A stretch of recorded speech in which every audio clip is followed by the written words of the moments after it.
जय हिंद everyone, welcome to Kartik Chaudhary YouTube channel. अगर आप लोग सीडीएस की प्रिपरेशन कर रहे हैं तो आपके लिए ये सबसे बेस्ट चैनल होगा जहाँ से आप अपनी प्रिपरेशन को बूस्ट कर सकते हैं। और मैं आपको पढ़ाऊँगी यहाँ पर केमिस्ट्री। तो बेसिकली आपके सीडीएस में जो साइंस का पोर्शन आता है उसमें ज़्यादा पोर्शन आपको, जैसे कि सर ने बताया भी होगा, कि बायो का रहता है, देन केमिस्ट्री और फिजिक्स का। तो जितना भी आपका पोर्शन केमिस्ट्री का आता है वो आपके इन लेक्चर्स से कवर हो जाएगा। तो चलिए शुरू करते हैं हमारी केमिस्ट्री की फर्स्ट क्लास को।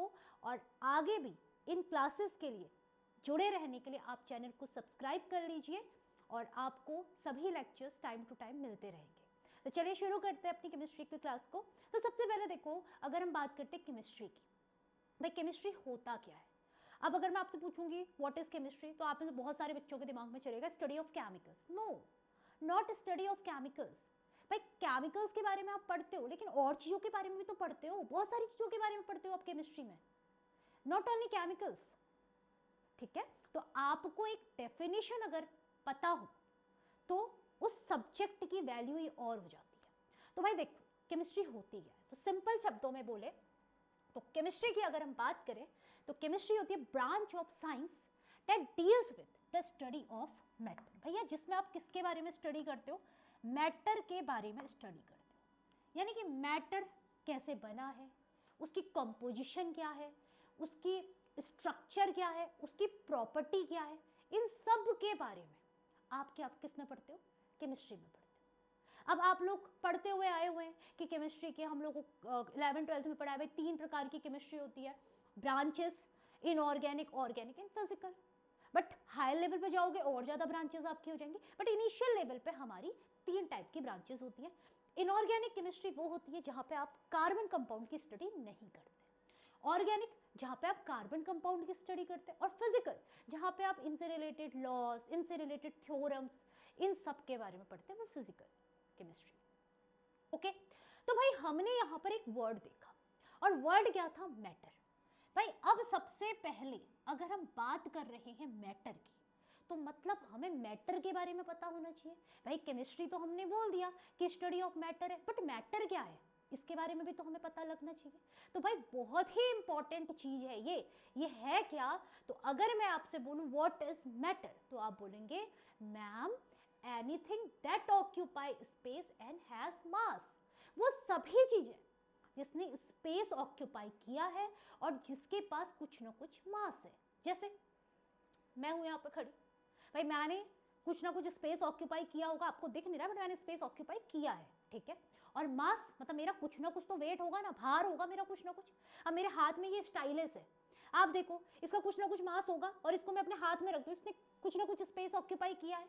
तो भाई वो सभी चीजें जिन्होंने क्या किया हुआ है, स्पेस ऑक्यूपाई किया हुआ है, और जिनका अपना कुछ ना कुछ मास है, वो आपका क्या है, मैटर है। ओके, अगली चीज, मैटर जो है वो आपका छोटे छोटे पार्टिकल से मिलकर बना है। भैया हम ऐसे ही तो बन के आ नहीं गए होंगे ना, तो भाई हम किससे बने, हमसे कहा भी जाता है कि हमारा शरीर पंच तत्वों से मिलकर बना है, और वो पंच तत्व क्या है, मैटर है।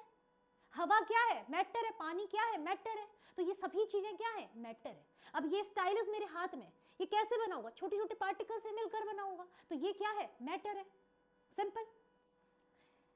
अब हम इसको देख सकते हैं, टच भी कर सकते हैं, टेस्ट भी कर सकते हैं, और फील भी कर सकते हैं। भैया हवा को आप फील कर सकते हो, इसको हम देख रहे हैं, इसको हम टच कर सक रहे हैं, मेरे को आप देख पा रहे हो, खाने को हम खा पा रहे हैं, तो हम मैटर को टेस्ट भी कर सकते हैं, टच भी कर सकते हैं। तो भाई डिपेंड करेगा किस टाइप का मैटर है। तो ये तो हो गया मैटर। एग्जाम्पल बहुत सारे, भाई एयर है, वाटर है, ऑक्सीजन है, सॉइल है, ये सब मैटर है। लेकिन अब कुछ और भी चीजें होती हैं, जैसे अगर मैं बोलूं लाइट, साउंड, हीट,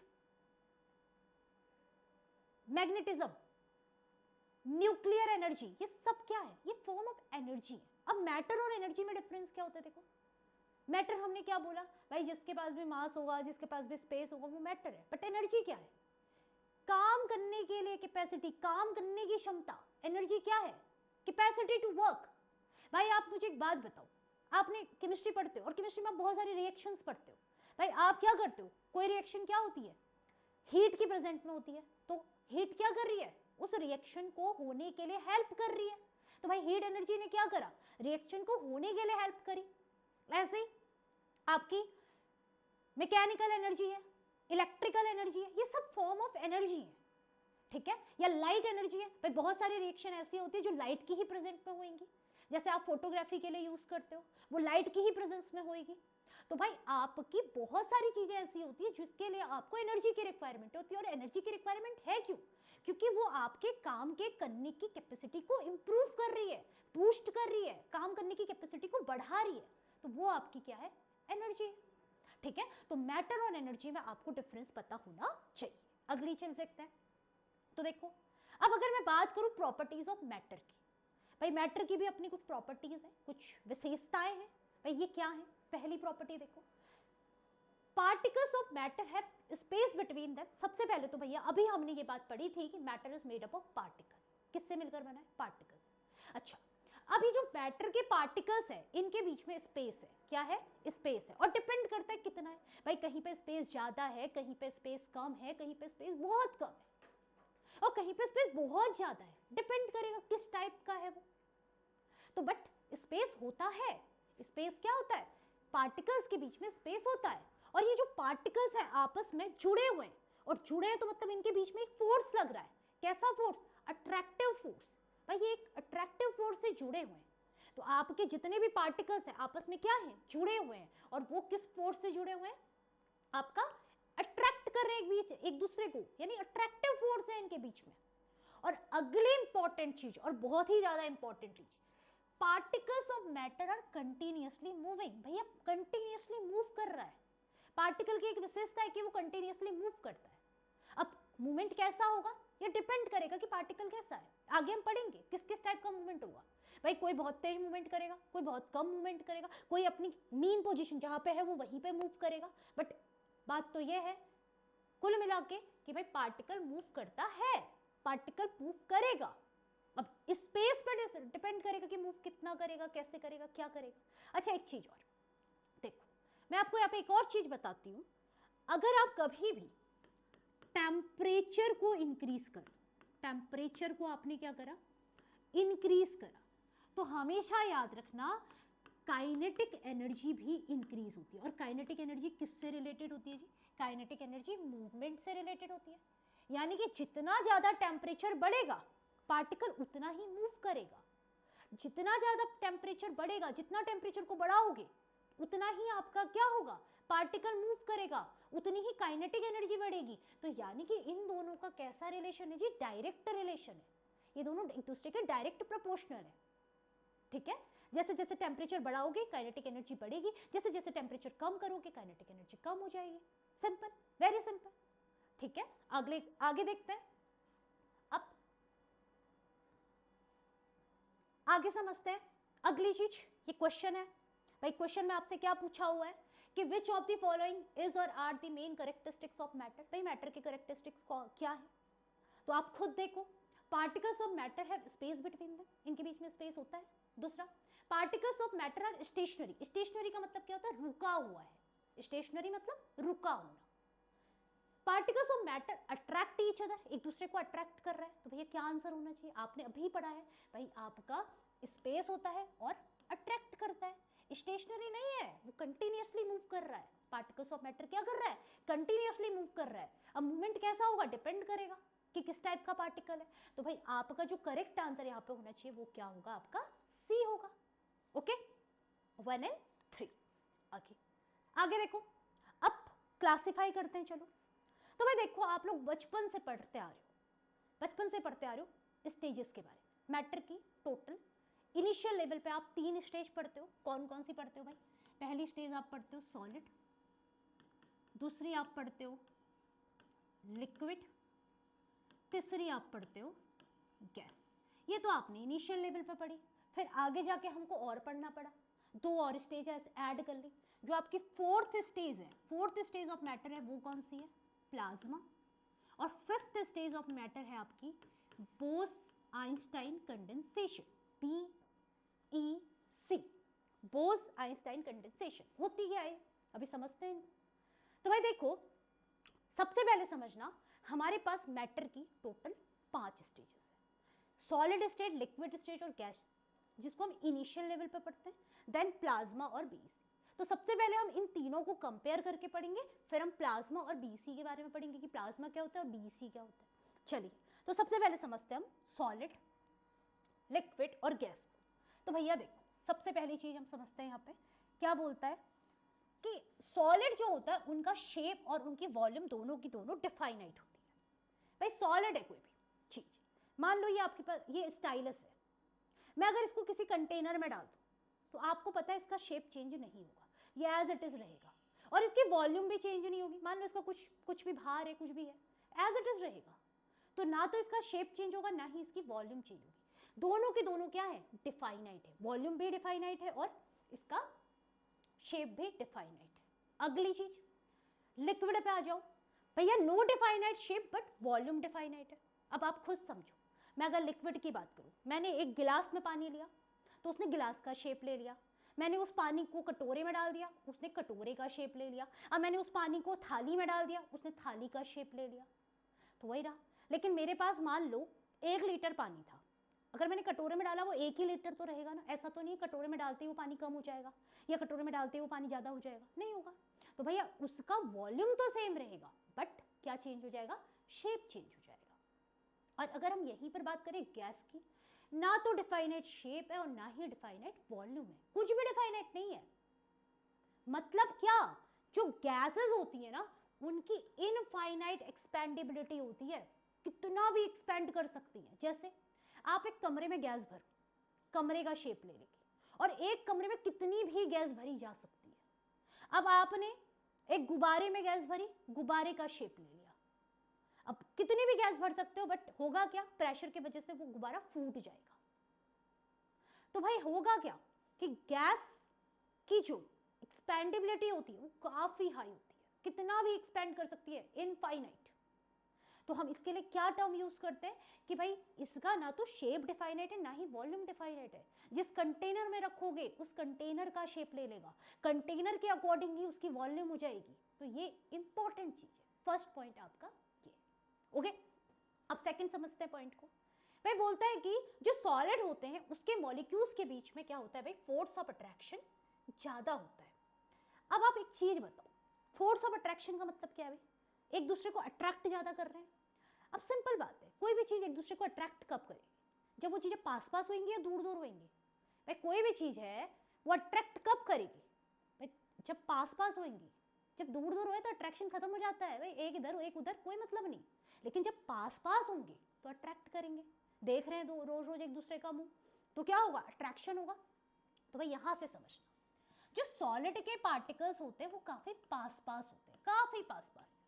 भाई सॉलिड के पार्टिकल्स क्या होते हैं, काफी पास पास होते हैं। ये जो सॉलिड है इसके पार्टिकल्स काफी पास पास होते हैं, और पास पास होने की वजह से, पास पास होने की वजह से इनमें जो फोर्स ऑफ अट्रैक्शन होता है वो काफी ज्यादा होता है।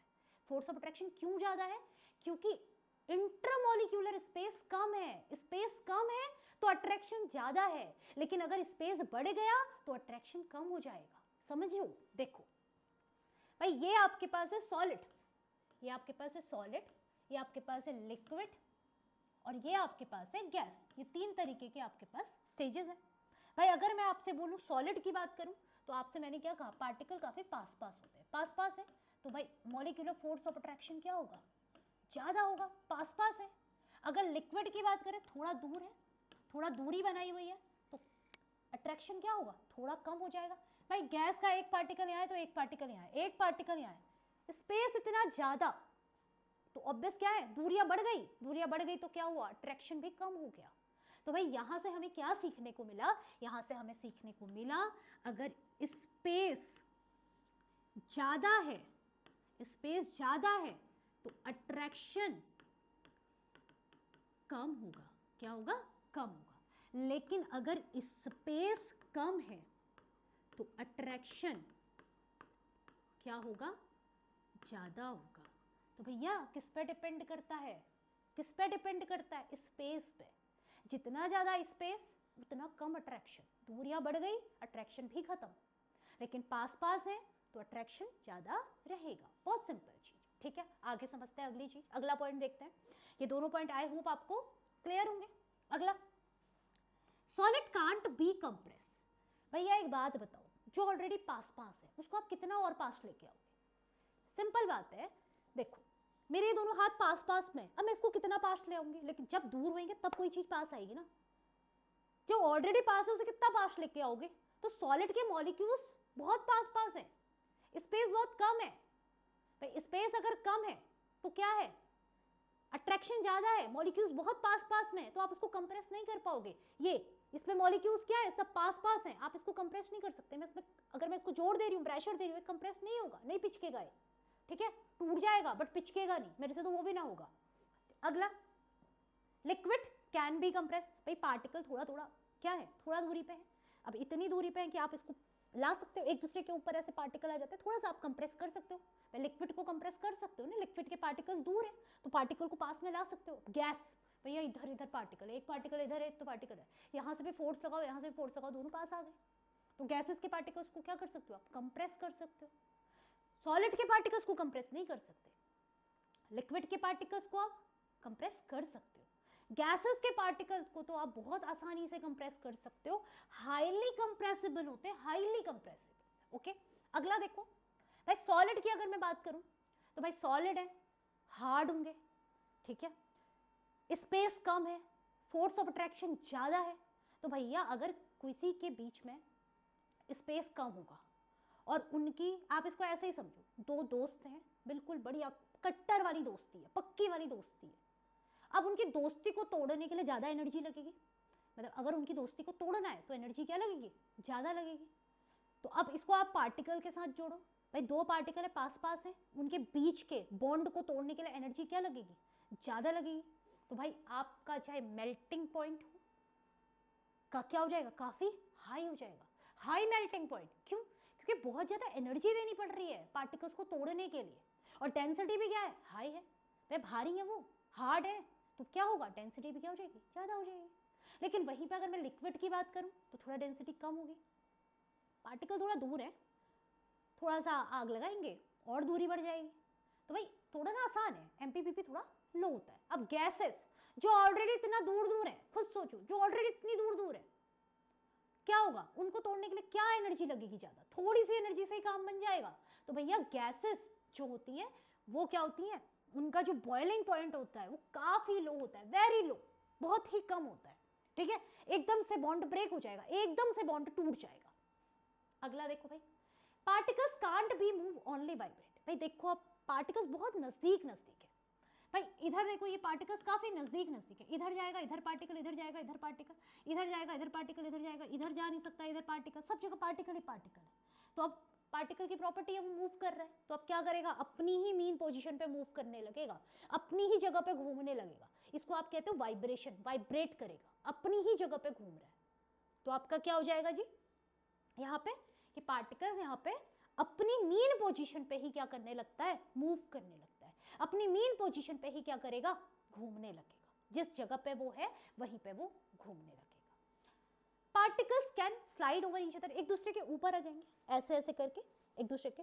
और भैया गैसेस की अगर बात की जाए, पार्टिकल कैन मूव फ्रीली, कहीं भी आवारा होते हैं गैस के पार्टिकल्स, कहीं भी मूव कर सकते हैं। क्यों, स्पेस है भाई। आप सोचो अगर एक छोटा सा कमरा है उसमें 100 लोग हैं तो मूव करने में दिक्कत होगी, लेकिन एक कमरा है उसमें एक ही बंदा है तो आराम से कहीं पे भी मूव कर सकता है ना। तो वही समझो, फ्री टू मूव, कहीं को भी मूव कर सकता है, क्योंकि पार्टिकल, एक पार्टिकल यहाँ है तो दूसरा पार्टिकल यहाँ है, दूर है पार्टिकल्स, तो फ्री है मूव करने के लिए, क्या है, फ्री है, ठीक है। अगली चीज समझते हैं। तो देखो अगला पॉइंट आपका क्या है, इस तरीके से पार्टिकल्स यहाँ पे अरेंज होते हैं, इस तरीके से यहाँ पे पार्टिकल्स आपके रहेंगे। अब अगला देखते हैं भाई, सॉलिड कैन नॉट फ्लो। भैया सॉलिड फ्लो नहीं करता, मतलब फ्लो मतलब जाना आपका, ऐसे बहना, बहता नहीं है, बट अभी बताऊंगी और भी चीजें होती हैं। लिक्विड कैन फ्लो, पानी को तो बहते हुए आप देख ही रहे हो, और गैसेस तो इजीली फ्लो, थोड़ा सा गैस लीक हुई कहाँ कहाँ फैल जाती है, फ्लो कर जाती है। तो आपका क्या है, gases can flow easily flow, ठीक है।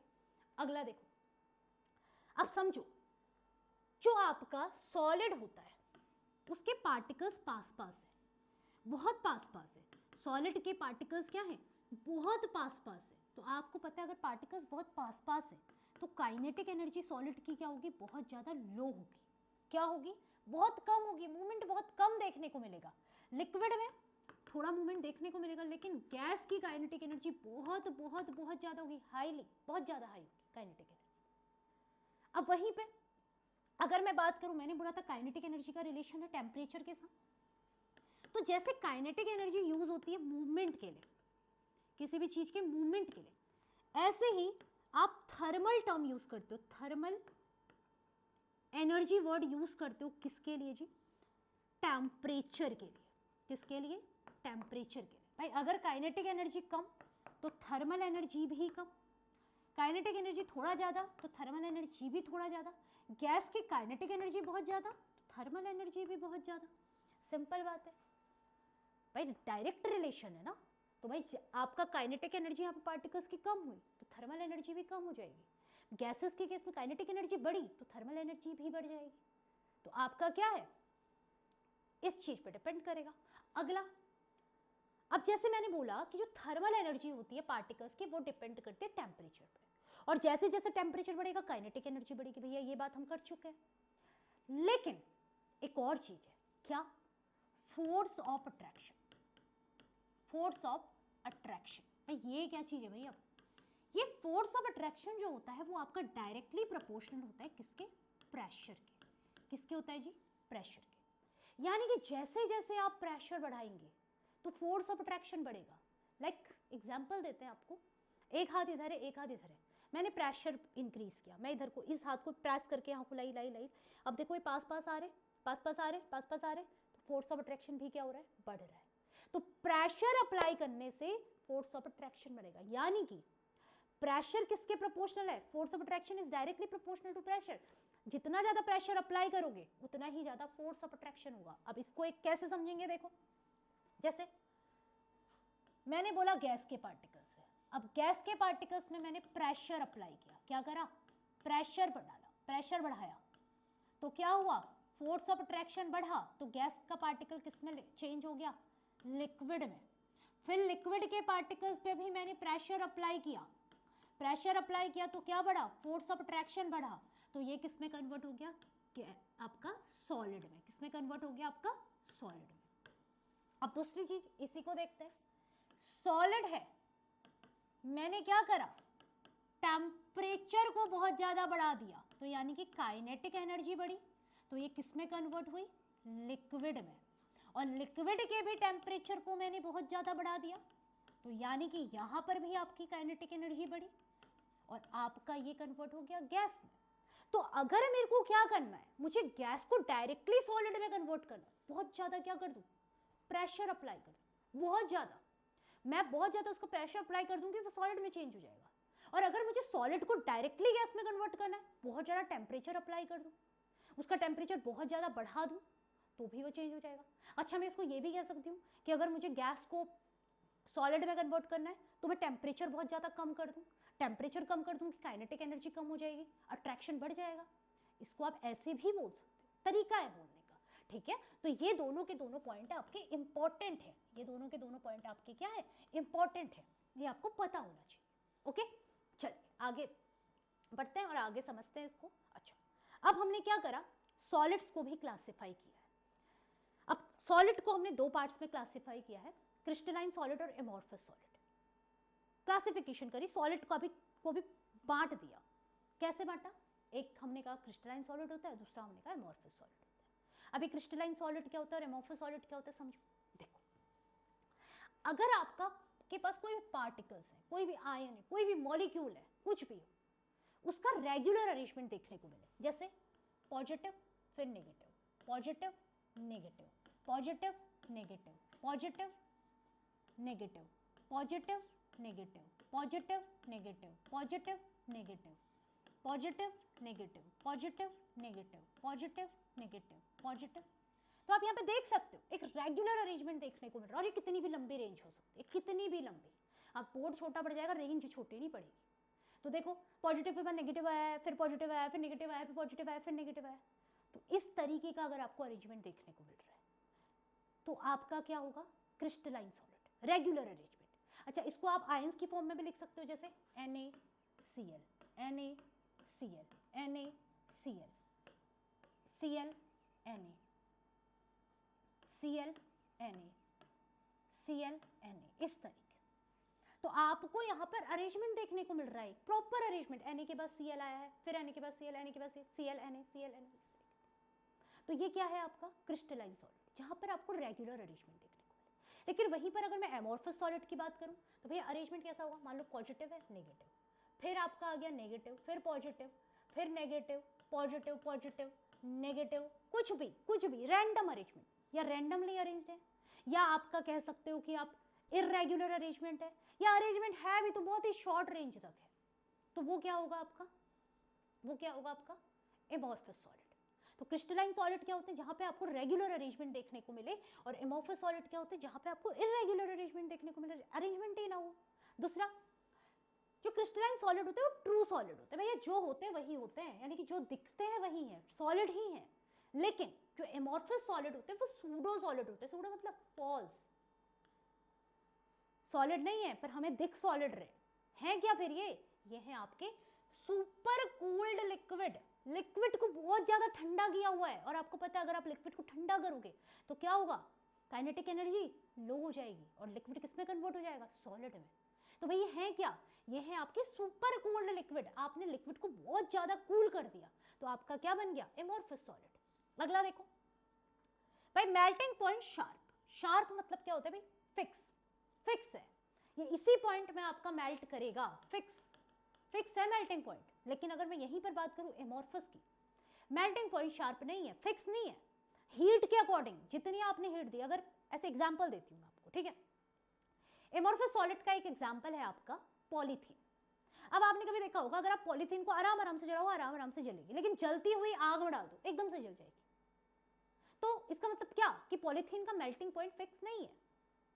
ओके, तो आपके जो एमोर्फस सॉलिड होते हैं उनका मेल्टिंग पॉइंट फिक्स नहीं होता। लेकिन वहीं पर अगर मैं क्रिस्टलाइन सॉलिड की बात करूं, चाहे सॉल्ट हैं जो हमारे, वो क्रिस्टलाइन सॉलिड में आते हैं, NaCl है, ZnCl2 है, AlCl3 है, ये सारे के सारे क्रिस्टलाइन सॉलिड है।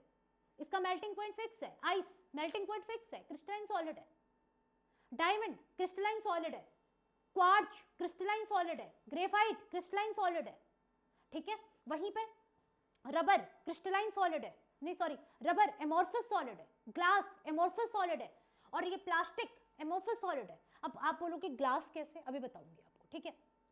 अगला पहले यहां पे समझते, दीज आर एनआइसोट्रॉपिक इन नेचर। ये एनआइसोट्रॉपिक नेचर के होते हैं। एनआइसोट्रॉपिक मतलब क्या होता है, जैसे जैसे डायरेक्शन चेंज होती है इनकी फिजिकल प्रॉपर्टी में भी चेंज आता है। फिजिकल प्रॉपर्टी मतलब क्या हुआ भैया, उसके अपीयरेंस में, उसके कलर में चेंज आ जाएगा।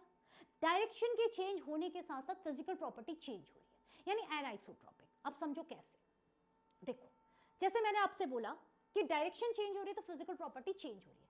जब मैं यहां से गई तो पहले मुझे पॉजिटिव दिखा, नेगेटिव दिखा, पॉजिटिव दिखा, नेगेटिव दिखा, ये दिखा, ठीक है। उसके बाद मैं यहाँ पे आपका इधर को जब आई तो मेरे को ये मेरा डायरेक्शन चेंज हो गई तो अलग दिख गया, ठीक है। इधर को जब गई तो अलग दिख गया, इधर से जब गई अलग दिख गया। इसको एक तरीके से और समझो, जैसे मान लो मैंने एक जाल लिया, ठीक है, एक जाल लिया है। इस जार में मैंने एक साइड ली है सारी की सारी रेड बॉल्स,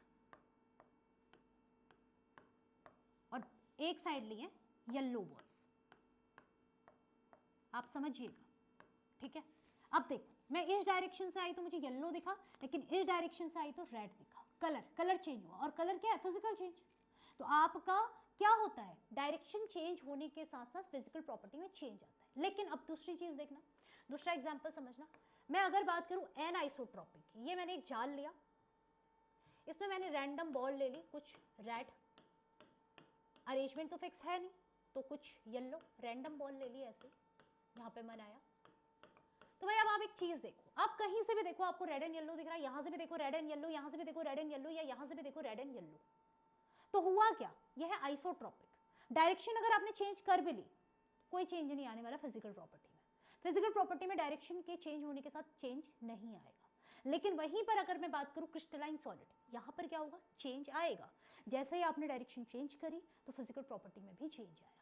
यहां पर डायरेक्शन चेंज करी, फिजिकल प्रॉपर्टी में कोई फर्क नहीं पड़ा।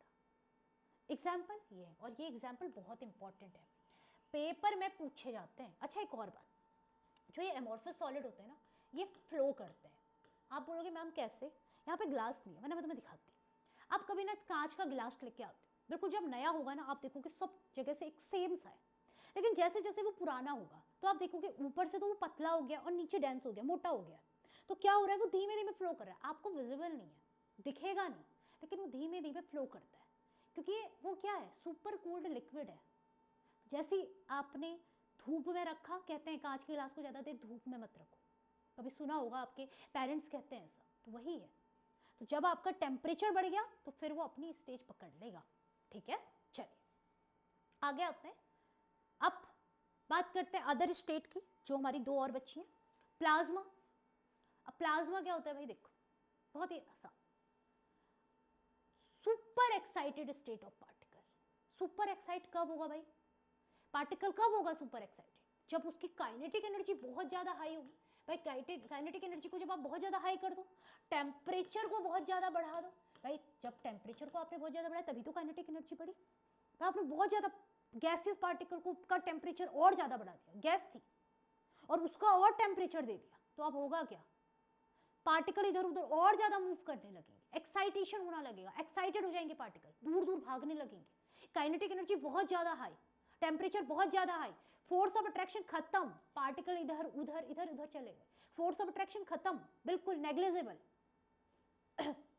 उस स्टेज को आप क्या कहते हैं, प्लाज्मा।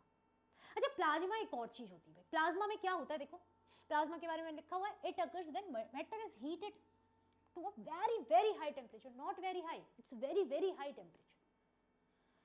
अगली चीज देखो इसके बारे में, the particles are in the form of ionised gases. अब होता क्या है भाई, जैसे आपने क्या करा, बहुत ज्यादा हीट दी तो पार्टिकल आयनाइज होना शुरू हो गया, आयनाइजेशन होने लगा, यानी कि पॉजिटिव चार्ज और नेगेटिव चार्ज उस पर आने लगा, आयनाइजेशन होने लगा। और कारण क्या था, क्योंकि वहां पर मैग्नेटिक फील्ड और इलेक्ट्रिक फील्ड भी जनरेट हो जाता है, इलेक्ट्रिक फील्ड और मैग्नेटिक फील्ड भी जनरेट हो जाता है, जिसकी वजह से पार्टिकल्स का आयनाइजेशन हो जाता है।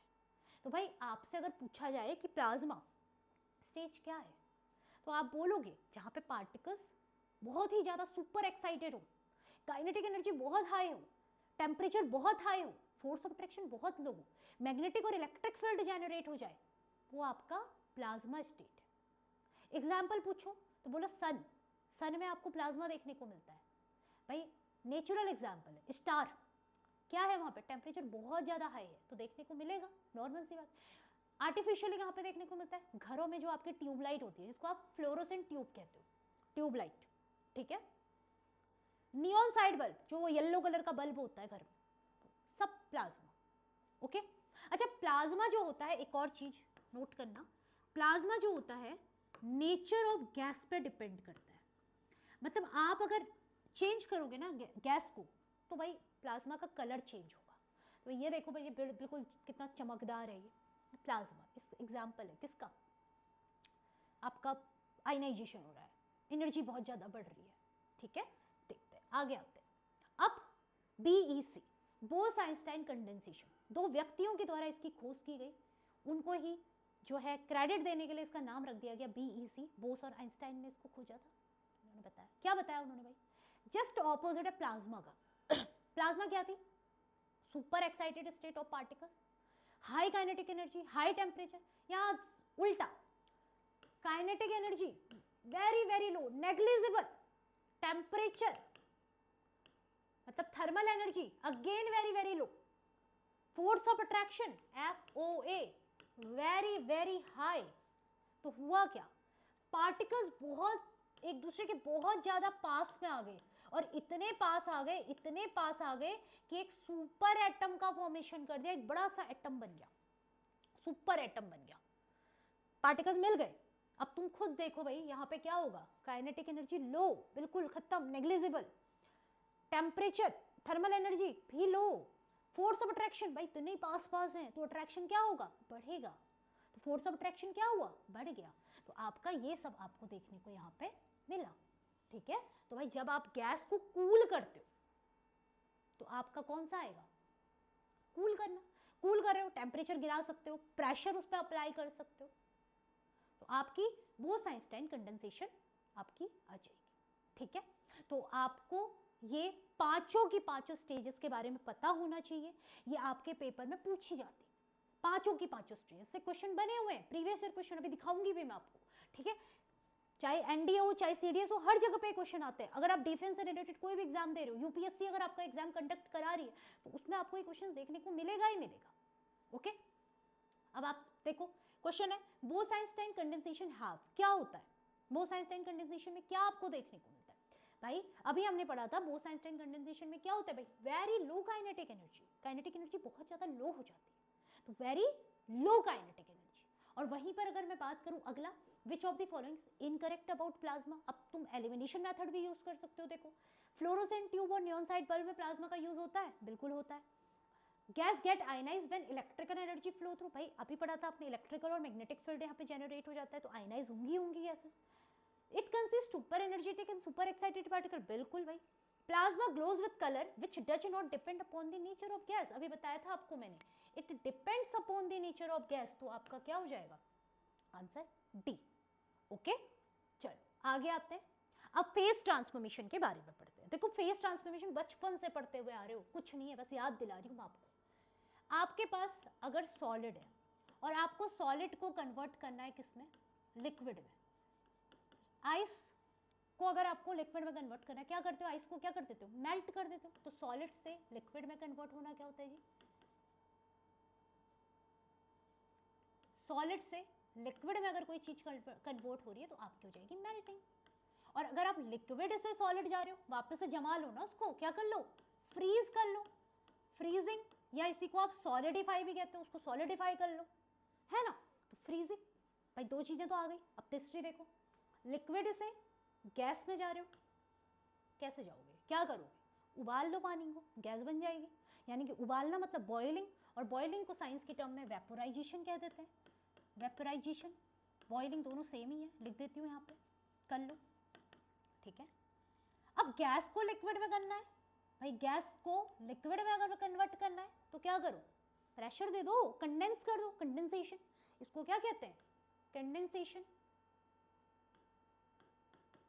अब अगर मेरे को सॉलिड को डायरेक्टली कन्वर्ट करना है गैस में, तो इसको क्या कहते हैं जी, सब्लिमेशन, सब्लिमेशन।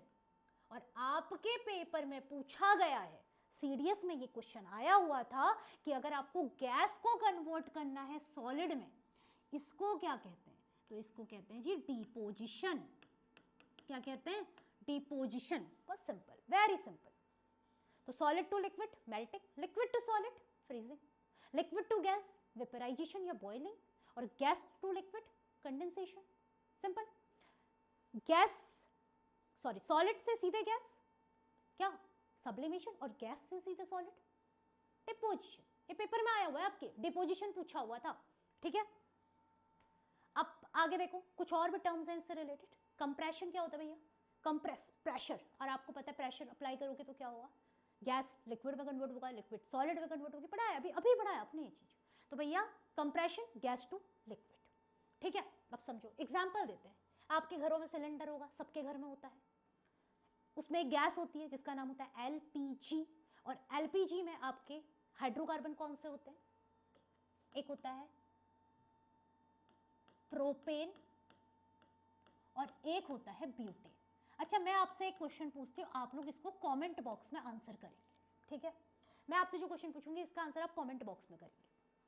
क्वेश्चन क्या है आपका, प्रोपेन और ब्यूटेन जो होती है उसमें कोई भी ऑर्डर नहीं होता, कोई भी स्मेल नहीं होती, खुशबू नहीं आती, कुछ भी महक नहीं आती, पर जैसे ही आपके घर का सिलेंडर लीक करता है, बढ़िया से पता लग जाता है घर का सिलेंडर लीक हो रहा है, पड़ोसी तक का बता दे भाई तुम्हारा सिलेंडर लीक कर रहा है। तो ऐसा उसमें क्या डाला जाता है जिससे हमको लीक होने का पता चल जाता है, उसमें क्या ऐड किया जाता है, इसको आप करेंगे कमेंट बॉक्स में आंसर, और जिसका भी आंसर सही होगा उसको हम देंगे हार्ट, ठीक है। अगला देखो सीएनजी, कंप्रेस्ड नेचुरल गैस, भाई ये क्या है, ये दोनों ही चाहे एलपीजी हो या सीएनजी हो, ये आपके क्लीन फ्यूल होते हैं, पोल्यूशन नहीं करते ये, ठीक है, पोल्यूशन क्रिएट नहीं करते। सीएनजी में क्या होता है भाई, मीथेन और इथेन, क्या होता है, मीथेन और ethane, CNG, compressed natural gas, गाड़ियों में यूज़ करते हो, क्यों करते हो? पोल्यूशन नहीं क्रिएट करती, तो कह सकते हो भाई क्लीन फ्यूल है, साफ सुथरा फ्यूल है, ठीक है। आगे आते हैं sublimation, solid to gas, solid से को जब आप कन्वर्ट करो गैस, तो भाई ड्राई आइस इसका बहुत बड़ा एग्जाम्पल है। ड्राई आइस आपका किसका एग्जाम्पल है? ड्राई आइस मतलब आपका क्या होता है? Solid CO2। अब कभी आप शादी वगैरह में गए होंगे, तो जो दुल्हन की एंट्री होती है उसमें एक ऐसे करके वाइट कलर का कुछ उड़ता है ना, क्या है वो? Solid CO2। वो सॉलिड CO2 वही ड्राई आइस है।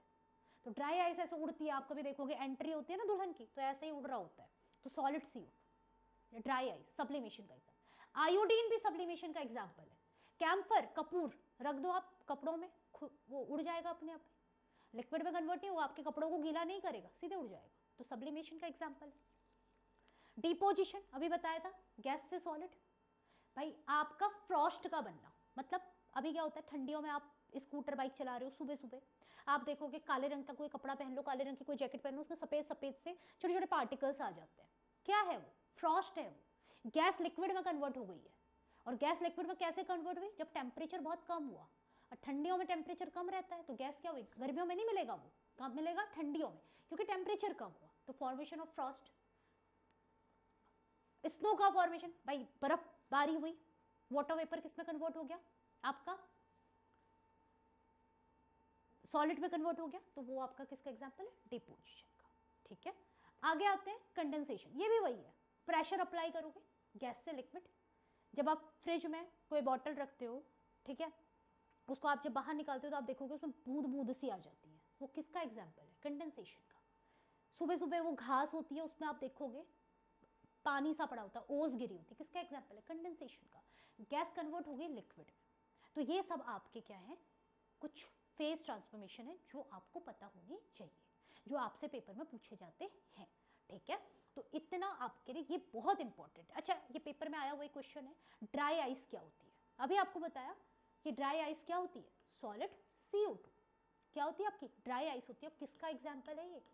सब्लिमेशन का एग्जाम्पल है, ओके। किसका एग्जाम्पल है? सब्लिमेशन का। अब अगला देखो क्वेश्चन है, if you put camphor in an open container, आपने ओपन कंटेनर में रख दिया, it's amount kept on decreasing. भाई वो छोटा होता जाता है, इतना बड़ा कैम्फर छोटा छोटा छोटा छोटा हुआ, क्या हुआ? उसमें क्या हो गया? सब्लिमेशन हो गया। कैम्फर किसका एग्जाम्पल है? सब्लिमेशन। नैप्थलीन बॉल, कपूर जिसे आप कहते हो, तो क्या हुआ? सब्लिमेशन यहाँ पे हुआ। तो भाई आपका इतना आपके लिए आज के लिए इनफ है। आप लोग इसे अच्छे से पढ़िएगा, और जो क्वेश्चन मैंने पूछा है उसका जवाब आप कमेंट बॉक्स में दीजिएगा, और आपको लेक्चर कैसा लगा इसके बारे में भी आप बताइएगा, ठीक है। और चैनल को सब्सक्राइब करिएगा। अब हमारी जो अगली क्लास होगी उसमें इतना आप लोग पढ़ के आएंगे, ओके। तो मिलते हैं आपसे अगली क्लास में। जय हिंद, जय भारत, धन्यवाद, थैंक यू सो मच।